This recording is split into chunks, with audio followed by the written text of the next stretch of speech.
Now we are starting the practicals of depreciation. This is the first practical and we will do it by the fixed installment method or straight line method.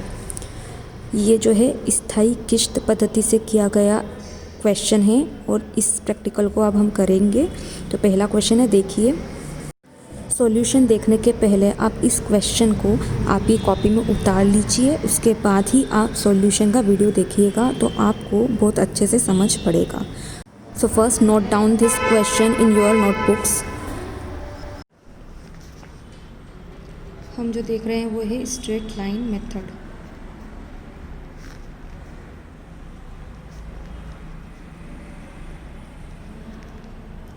जिसे हम fixed instalment method भी कहते हैं।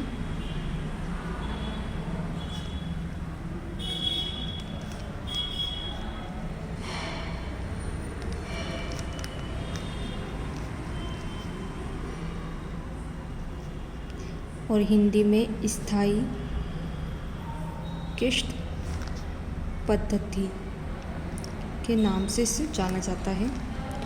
तो अब हम हमारा solution करते हैं। सबसे पहले आप क्वेश्चन को अच्छे से उतार लीजिएगा, समझ लीजिएगा। तो जैसे कि हमारे क्वेश्चन में दे रखा है कि एक मशीन 20,000 रुपये में ख़रीदी है और 10 साल तक वो मशीन जो है उसकी लाइफ है, मतलब 10 साल तक वो मशीन चल सकती है अच्छे से, ठीक है। उसके बाद दे रखा है कि उसकी कोई स्क्रैप वैल्यू, ठीक है, कोई भी जो वैल्यू है उसका जो मूल्य है, आखिरी मूल्य, वो नहीं मिलेगा आपको, क्योंकि जो है इसका आपको मूल्य बता रखा है, 0 स्क्रैप वैल्यू है उसकी, तो वो आपको नहीं मिलेगी। और आपको क्या करना है, अब वार्षिक जो है मूल्यह्रास, एनुअल डेप्रिसिएशन निकालना है। सबसे पहले आपको इसमें फॉर्मूला लगाना पड़ेगा। Annual depreciation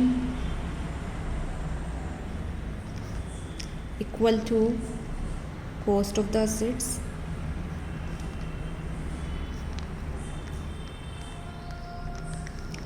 minus scrap value or divided by estimated life।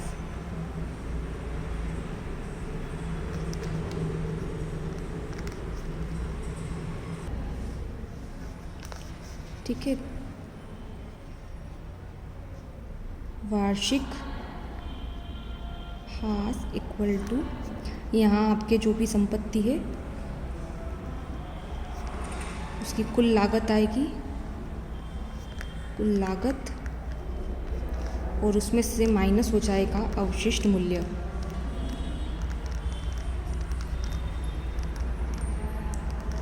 और डिवाइड करेंगे हम इसको एस्टिमेटेड लाइफ से।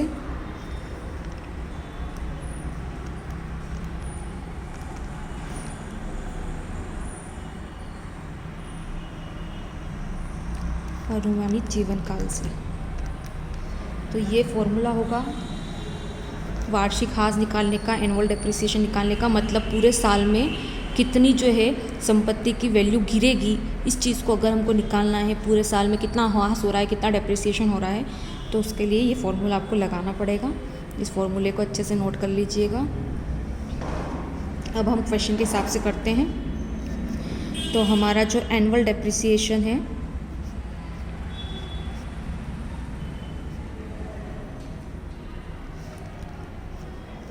तो उसमें हमारा जो संपत्ति उसके मूल्य कितने दे रखे हैं, 20,000 रुपया, तो 20,000 तो उसकी कॉस्ट प्राइस है। इसमें से जब इस संपत्ति को आप 10 साल बाद बेचने जाएंगे तो आपको कितना मूल्य मिल सकता है, अवशिष्ट मूल्य मिल सकता है। मतलब अगर 10 साल बाद आप आपकी संपत्ति को बेचेंगे तो आपको कुछ प्राइस तो मिलेगा ही सही। उसको हम क्या बोलते हैं, स्क्रैप वैल्यू। कि कुछ सालों बाद जब आप उस संपत्ति को, जब वो बेकार हो जाती है, उसके बाद बेचते हैं, तो रोकड़ी के कुछ भाव और कुछ भी छोटा मोटा मूल्य आपको मिलता है, बचा कुचा, उसको हम अवशिष्ट मूल्य कहते हैं, स्क्रैप वैल्यू कहते हैं। साथ में उसको रेसिडुअल वैल्यू भी कहते हैं, ब्रेकअप वैल्यू भी कहते हैं, ठीक है। तो यहाँ पे क्या दे रखा है, 0 दे रखा है, मतलब 10 साल बाद इसका कोई प्राइस आपको नहीं मिलेगा अगर आप इसको बेचने की कोशिश करेंगे तो। और अनुमानित जीवन काल कितना दे रखा है, 10, मतलब कम से कम ये 10 साल तक कार्य करेगी ये मशीनरी। तो ये मशीनरी कम से कम 10 साल तक काम करेगी। तो इसके बाद आप इसको काटेंगे तो आपका आंसर क्या आ जाएगा, 2,000 रुपये। तो आपका एनुअल डिप्रिसिएशन कितना निकला? 2,000 रुपये।